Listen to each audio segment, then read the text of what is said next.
हाय नमस्कार. तर बघू शकताय आज आहे सोमवार. तर आज आले घरी, म्हणजे त्या दिवशी पण आली होती.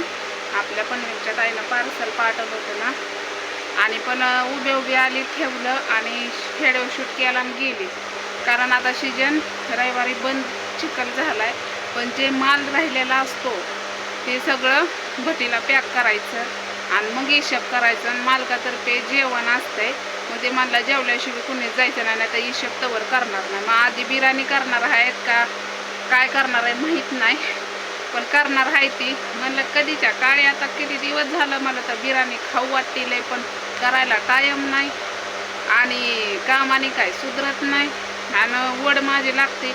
एक गाय कशी असते, हंबरटा फुडती वासरासाठी, फुडती का नाही, हांब्या करते का, तिला पाना फुटतो आणि वरटती ती का, वरटती तिचं लेकरू कुठं आहे म्हणून.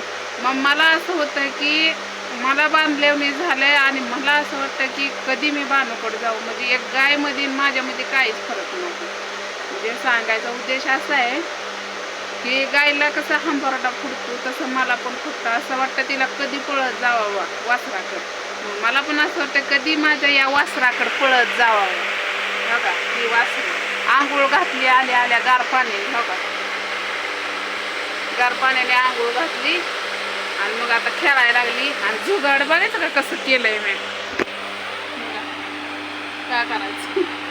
त्या कुलरला मर्यायचा गटा उठला, मध्येच बंद पडला. उन्हाळ्या कडक उन्हाळ्यामध्ये आभाळ तर येतंय आणि गरम तर एवढं होत आहे.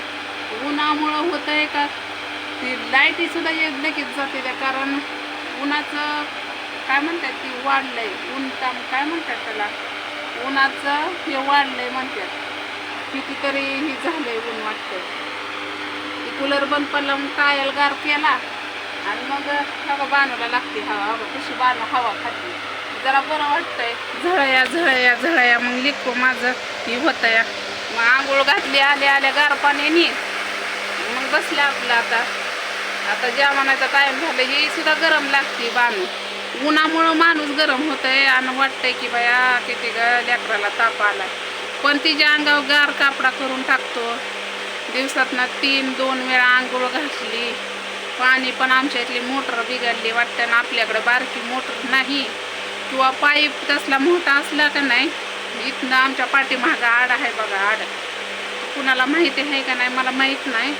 पाठीमागं आड आहे, म्हणजे लय पण पाठीमागं नाही, 2-3 घडे, म्हणजे किती पाईप लागेल. एक पाईपाचा गट्टा असतो का नाही, त्यातला निमा लागेल. आणि ती पाईप केवढ्याला भेटू माहिती का, 800-900 रुपयापर्यंत, 1000 रुपयापर्यंत सहज जाईल. 1200-1000 म्हणा त्या पाईप. मस्त म्हणत होते आणावं आणावं, म्हणजे पाणी पिणी गेलं तर आपलं जोडलं तरी त्या नळीला. आणि आडावर कसं आता पहिल्यासारखं शेंदायचं पाणी नाही.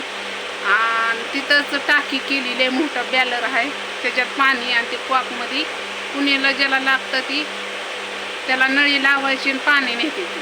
आता आपल्याकडे नाही, त्या आपल्या हातावरली पोट कुणाला मागायचं द्या म्हणून. एक दिवसाचं आहे का मस्त पाणी सुटतं, पण आड टायमाला किती दिवस झालं वाटत, 2 का 3 दिवस हे पाणी सुटं नाही वाटतं. मोटर बिघडली नळाची. आणि आई झोपली, आईचं पोट दुखतंय, तिनं आंघोळ केली नाही. एकतर डोक्याला टेन्शन आहे का, आता बाणूला बीट आणायचं सुद्धा लक्षात राहिलं नाही. अहो लय टेन्शन आहे माझ्या मागं, काय सांगायचं तुम्हाला. जेवढं सांगावं तेवढं कमीच आहे म्हणा. तिथनं आली, 2-3 खेपा आणल्या दीक्षाने म्या. मग दीक्षाने आणल्या होत्या आंघोळ्यापुरत्या आधी, पण परत पाण्याचा टिपका नव्हता. म्हणलं चल गार पाणी आणू, बाणूला आंघोळ घालू. मस्त असं बाणूला आंघोळ घातली. आता ती मस्त हवा खाते या फॅनची.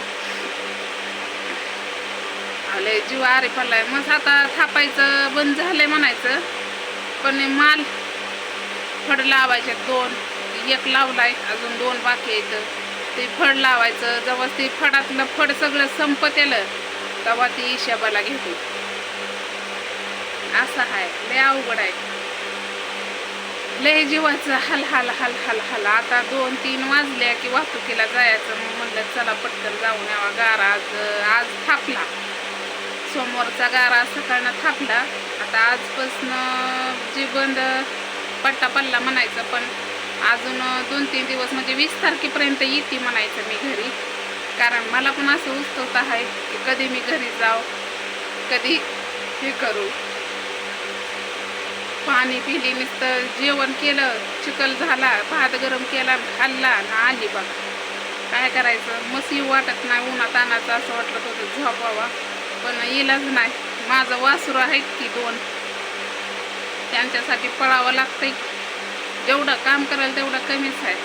बघू आता पटा पाल्यावर पाईप आणतेच मी, म्हणजे आडीनडीला होतंय व. जर नाहीच आपल्याच्याने जमलं तर म्हणू नका परत की ताई म्हणली होती का केलं नाही. म्हणजे मस्त वाटतं सगळ्या गोष्टी असावा. कारण पाईप जे तसं गोल असतं पण नाही म्हणतात, ते किती किती फुटाचा असतोय गट्टा, तेवढा नाही लागणार, त्याला निमा लागणार. तरी बरंच लागेल म्हणायचं निम्याच्या आत. म्हणजे ती पाईप लय मोठा असतो. नळीतनं आमच्या घरापासून जी देवळापर्यंत असते ती नळीचा गट्टा, त्यातला निमा लागेल निमा. म्हणजे 800-900 पर्यंत येईन पाईप ते आपल्याला. बघू. असं वाटत होतं कूलरच आणावा, पण काय करावं, पैसे नाही तर. मस्त आईनं पाठवलं होतं, पण आईला गेलं. परत बानूला पाठवलं होतं, परत बानूला दवाखान्यात नेलं, ते बेल्ट आणला, सॉरी दवाखान्यात नाही, बेल्ट आणला. त्या ताईने तर किती करावं आपल्यासाठी. जेवढं बोलावं तेवढं ताईसाठी कमीच आहे. तर चला आज एकच हेडं बनवते, कारण मला जायचं. परत थोडं एखादा गपला हाणते ती मालक लोक, म्हणून पळावं लागतं. तर हेड्या वावला असला तर नक्कीच लाईक करा. श्रीमंताच्या हेड्यावला कुणी पण किती पण लाईक करतंय कॉमेडीला. आपलं कॉमेडी नाही म्हणून तुम्ही लाईक करत नाही का? करत जावा की. कसली घंटे असते ती पण दाबत जावा. तर चला बाय.